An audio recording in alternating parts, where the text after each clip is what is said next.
Hey everybody, welcome to X Nanny Q YouTube channel. This video is the full traveling doula story from Texas. I had a lot of people that were like, I need to know what all happened. So if you follow me on TikTok, I did a video about I delivered a baby in a car. Like, it's a baby. Like, your girl did her thing. Yeah. Like, mom was so amazing. Dad was so amazing. The whole experience was amazing. So let me give you guys the full story. This video, I'm gonna let you know now, it's gonna be very long. This isn't gonna be my normal like 10 minutes. This might be a 20-30 minute video. So please look at the whole thing if you have time. Share it. Make sure to comment.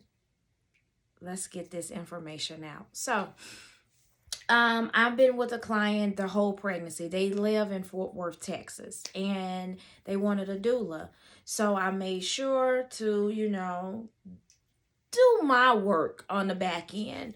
A lot of people who are my clients, I give them birth plan, stuff. I make sure they know everything they need for the hospital. I help a lot of my clients, put their registry together for their baby showers. I'm not A to Z. I'm going to help you. I got you. We in this together. You are not alone. I have clients that just might call me to cry because I understand hormones are through the roof when people are pregnant. So I try to make sure that I have at least 3 clients a month. I don't overdo it. And sometimes I can only do 2, especially if they're first-time moms, because first-time moms normally give birth 3 weeks before their due, within 3 weeks before their due date, or their due date are 3 to 4 days after. So it depends on the mom. And so far, out of all of my traveling doula clients, I have been right on time. And when I say right on time, I'm normally there a day before they go into labor. I'm normally right there on it. It's so many things that go through my mind when I'm talking to mom about a due date. And, I'm asking if she's nesting. A lot of women, when they get closer to their due date, they start nesting, which means they're cleaning up. They're putting stuff in order. They're doing this. They start being very uncomfortable when they're sleeping. So I can kind of pinpoint when I need to get to them. So with this client, mom had a scare back in October, and she had to go on bed rest. And the hospital that she went to is the same hospital she ended up delivering at. Crazy, I know. So she went to this hospital in October. It is Texas Health. Texas Health Huguley, Fort Worth, Texas, South. I'm gonna make sure to put the name in the title.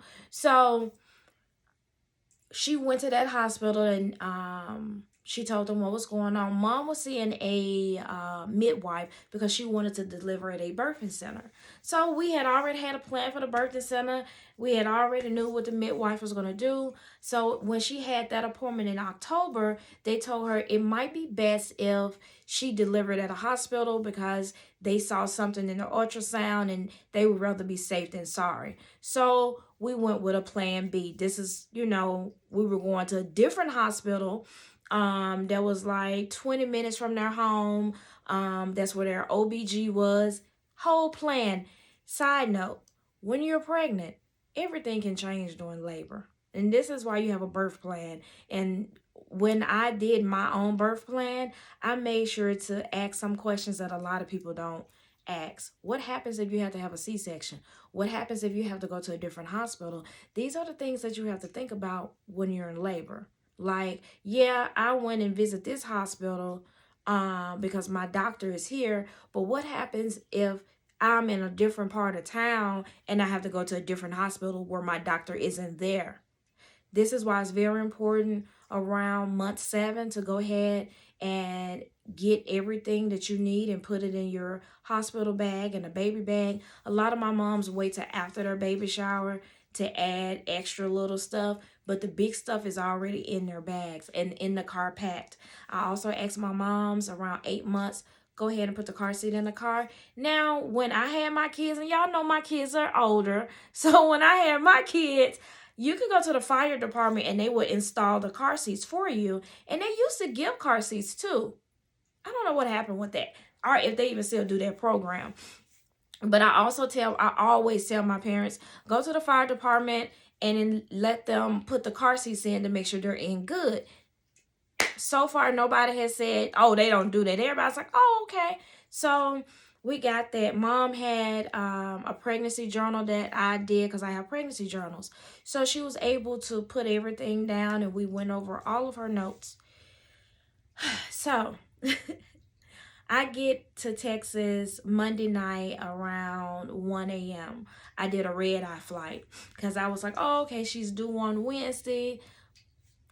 I can get the baby to come by then. I got you. So when I got in, she was like, I've been having contractions. I was like, oh, well, how close are they? She was like, oh, they're like every 10 minutes. I was like, okay, we still got some good time. Her mucus plug still hadn't broke. So I was like, okay, we good. So mom had contractions on and off all Monday night. Tuesday, we went outside. We did the exercises where mom goes up and down on the sidewalk. We did those exercises on both sides. We did some walking and squatting. That's one of my favorite exercises to do is walk, squat, kind of push a little bit, but not a lot. But you're just getting your body ready for what's getting ready to happen. So, and we also did the left side exercise where mom lays on her left side. She puts 2 pillows between her legs and it helps with labor. So we did that. We walked up and down the stairs in her home doing lunges to make sure that we were exercising the pelvic bones and all of that.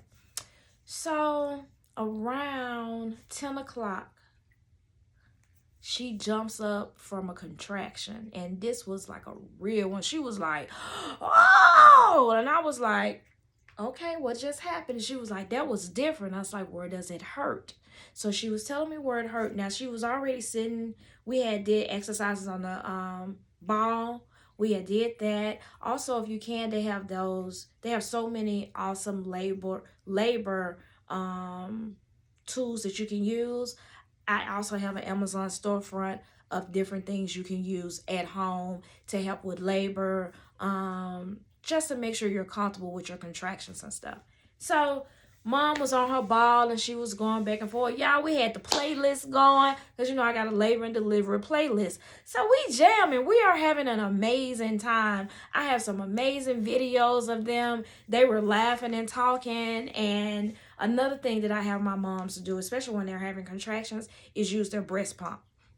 Because it makes your body feel like, oh, we had a baby. We need to produce milk, which helps you go into labor. So we did that. Mom was eating spicy food and stuff. We really were having fun. So let's go back to the contraction. So mom is having that active labor contracting. And I knew what it was when she jumped up screaming. She was like, this was different. This was different. I was like, okay. So I was like, give me the energy. So I need you to let it all out and scream if need be. So when the contraction came, I had her hold on to me. I was holding on to her sides as I massaged her hips and stuff. And as the contraction came, I said, let it all out. And she was screaming like, loud. I was like, that's good. Let's go ahead and get ready to go to the hospital. It's time. She was like, okay. She was like, I gotta pee. I was like, okay, cool. She went to the bathroom. She said, Queen, something don't feel right. Y'all, her water broke just like that. And she said, I feel like something's down there. I said, oh, okay, let's look and see. Yeah, she was crowning. Yeah, like she was crowning. She went from Monday when she went to her doctor's appointment, she was 1 centimeter from contracting all night. Tuesday all day. when I looked down there, she was a good 5-6 centimeters. I was like, oh, we can make it to the hospital. You're 6 centimeters. Yeah. So I'm looking, and this how much I see this much. I see your crowning. And me being me, I was like, yay, we're having a baby. I was very excited. Mom and dad were like, what? Right now? We getting ready to have a baby? I was like, yay! I was so excited, y'all. And we're getting mom together now. Mom was like, I need to push. I said, can't push, baby. Woo, we can't push. We can't push. We got to make it to the hospital. So I am literally holding the baby head just in case she slides on out. I am holding the baby head as we have to walk mom down the steps to the car. And I'm like, God, please be with us. On the inside, I am screaming and hollering. If you ever seen, it's a cartoon. What is that cartoon? It's what a little girl, her emotions is all of her emotions have like different little characters. You got sad, happy, mad. And one of the parts there, they were like, we're freaking out. That was me on the inside. I was totally freaking out. I was like, oh my God, I got to deliver this baby. Oh my God. Keep calm, queen. Like, I literally had to keep calm because I didn't want my client to freak out. So I had to keep my energy good. So I was like, yeah, we having a baby. Let me get everything. I got my shoes. I got my purse. I got my jacket. I got my oils because I like to make sure that I smell like positive energy. So I normally do like a cinnamon, a vanilla, something to keep good energy around me. A lavender, stuff like that. So I was like, all right, we ready. We about to have a baby, y'all. We get downstairs, we get to the car, and I feel a little more of the baby head. Okay, let's say this is the baby head. This is the baby head. And this is how much I saw when she was on the toilet. Now, we got to the car, this how much was coming out. So I was like, okay. So the little bit of the baby head was coming out. She was like, oh my God. I was like, let's breathe. Let's make sure we're doing our breathing. Let's breathe. She was like, I'm going to sit on my baby. I was like, no, I got you. So my hand is up under mom's leg to hold it up. And I'm making sure that if the baby comes out, I can grab her. So literally, I like, come on, you got it. You got it. Let's just breathe. Let's just breathe. You guys, probably as soon as we stopped in front of the hospital, the baby came out. And something said, look at the time, look at the time. And it was 10:18 when I looked up. So the baby was born between 2:15 and 2:18. But 2:18 is what I saw, so that's what I gave them. So the nurses come down from upstairs and they were like, oh my God, you had a baby. I was like, yeah. I rubbed the baby back the whole time. I didn't want to stick my finger in because y'all see my nails are kind of long and my hands were dirty. So I just kept rubbing her back, patting her a little bit. I was like, baby, you got to give me a little cry. Come on, pumpkin, give me a little cry. And she did a little, just a little, that. I was fine with that. The nurses came down. Mom got a chance to do skin to skin all the way up till we were in a delivery room, till we were in labor and delivery. Now, we got upstairs and the doctor was like, well, you did all the work for me. Okay, doc. And I was like, bang, bang. I was so excited. I was so happy. I was like, I really just delivered a baby. And I didn't freak out. My anxiety did not get the best of me. I literally allowed God to keep me calm. The Holy Spirit was like, we got you, girl. We used to do this. And I was like, okay. So I did all of that. Got them upstairs and I told the hospital, hey, when mom said, hey, I want to keep my placenta. And they were like, okay. So they put the placenta in this blue plastic thing. Well, this blue like bowl kind of thing, and they covered it up with like a little sheet thing. And they set it to the side, and they were like, oh, you got an hour to get it, or we have to discharge of it. And I was like, can you put it in a bag? I ran to the store because normally I just need a cooler, and the hospital puts it in a hazard bag for me and put it on ice. So I ran to Walmart. I got the ice, and I had to get another cooler because we forgot the cooler at home. Y'all know everything was going on. So when I got back to the hospital, I was like, can I get a bag for the placenta? And they were like, oh, okay. So nobody came. So I asked another nurse, hey, can I get a bag for the placenta? And they were like, oh, yeah. So she brings me in a red big hazard bag, like they put in the trash cans for like bloody towels and stuff like that. That's what they gave me. They didn't give me the little small hazard bag that has a hazard on the front of it and sitting on ice. No, they just wanted me to throw it in the bag and be like, yeah, whatever. And I was like, this what y'all giving me? Oh, that's how we always give that. I've never been to a hospital and they gave me a trash bag. So I was like, okay, red flag 1. So it might just be me. You know what? This was my first time doing a delivery in Texas. It might just be me. I'm going to leave it alone. Okay, so moving forward, I checked on them Wednesday, and they were like they were good. They were just ready to come home. And I was like, yeah, y'all should be able to come home Thursday. I mean, she had a natural birth, so y'all should be able to come home Thursday. She was like, okay. So that morning, that night, Dad texted me and was like, hey, they're trying to do some test on the baby, and they keep asking for like her diaper and stuff, saying they need to run a urinalysis. And I was like, I wonder what they need a urinalysis for. What are they trying to do? I said, ask them what it's for. I said, because when she went for her checkup in October, they didn't say anything about her kidneys and stuff. They said something about her heart. So I wonder what this test is for. This is me just like, I don't know what this is for. So that morning, Mom called and was like, hey, they're trying to detain us, saying that they need to do a drug test on the baby. And I was like, I'm on my way. And they were like, okay. So my client's brother ended up taking me to the hospital because he was at the house. So he ended up taking me up to the hospital. So we get there, and I'm like, what's going on? Well, the hospital tried to sneak and do a drug test on the baby, saying that because Mom came in with no medical records, they had to test the baby for drugs.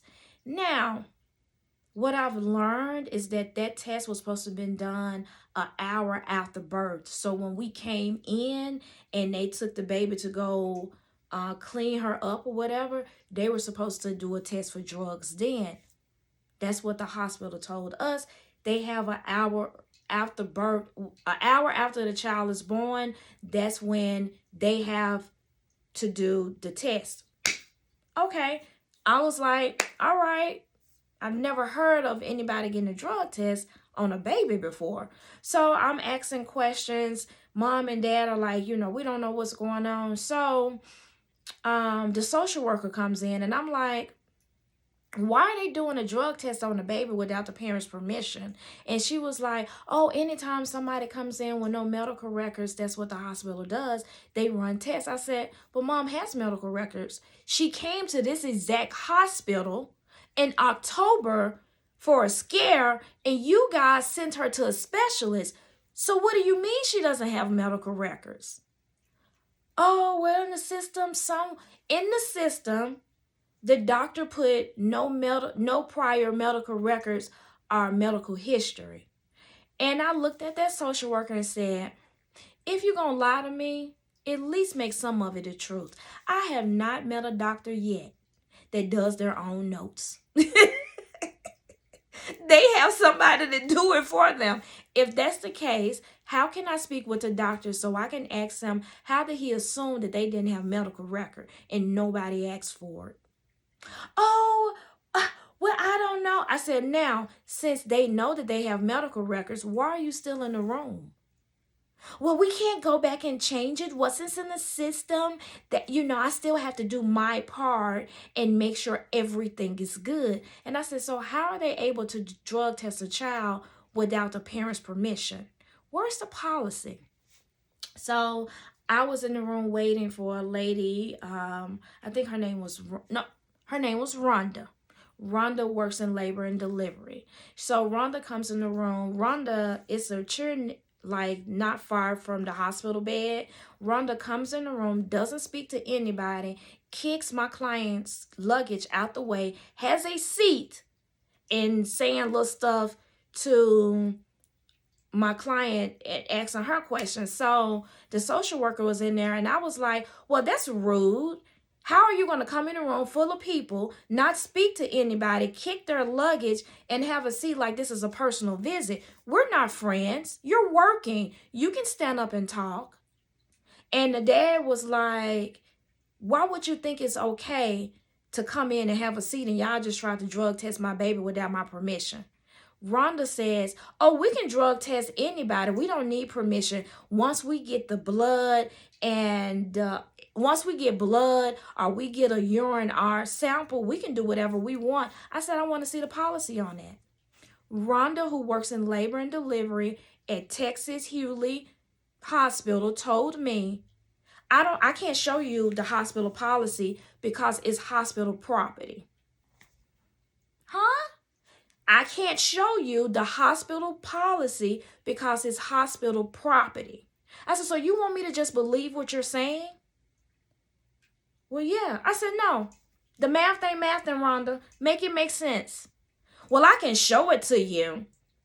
So I asked her, so you mean to tell me you can show me the policy on the hospital property, but you can't print out a copy of the policy because it's hospital property? The math's not mathing. That doesn't make any sense. And right now I feel like you guys are making stuff up as you go along. Because my client told me that a nurse named Savannah told her that the drug test was court ordered. And I said, court ordered by who? Well, yeah, we drug test. It's court ordered. By who? Who's doing a court ordered drug test on somebody? For what reason? So I'm sorry because I'm really trying to keep from crying.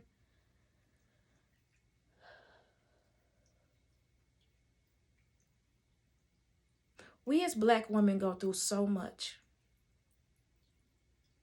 And it's like, when does it stop?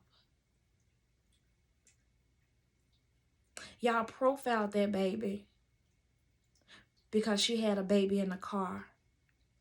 You didn't ask for medical records. You didn't ask for anything. You automatically thought she had to be something. Anything other than a strong Black mother who had just had her first child. She had to be a drug addict, something. You had to put her in a box.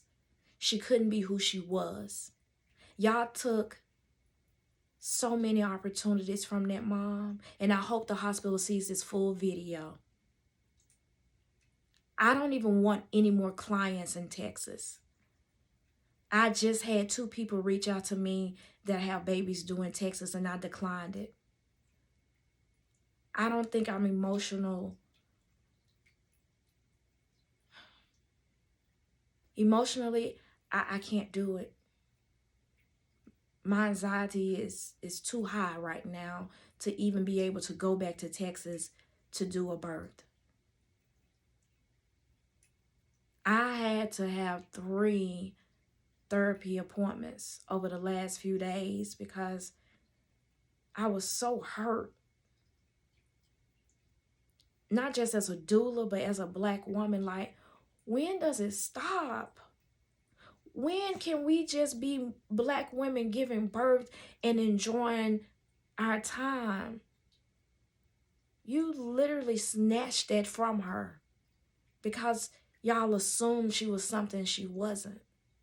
Because she was Black and young. Y'all assumed she was a drug addict. Y'all assumed she didn't have medical records because you didn't do what you were supposed to do. You snatched so many opportunities that this first-time mom would never be able to get.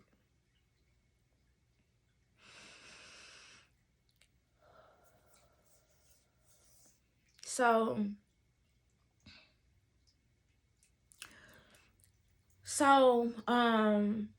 looking at the hospital policy, and give me a second, y'all.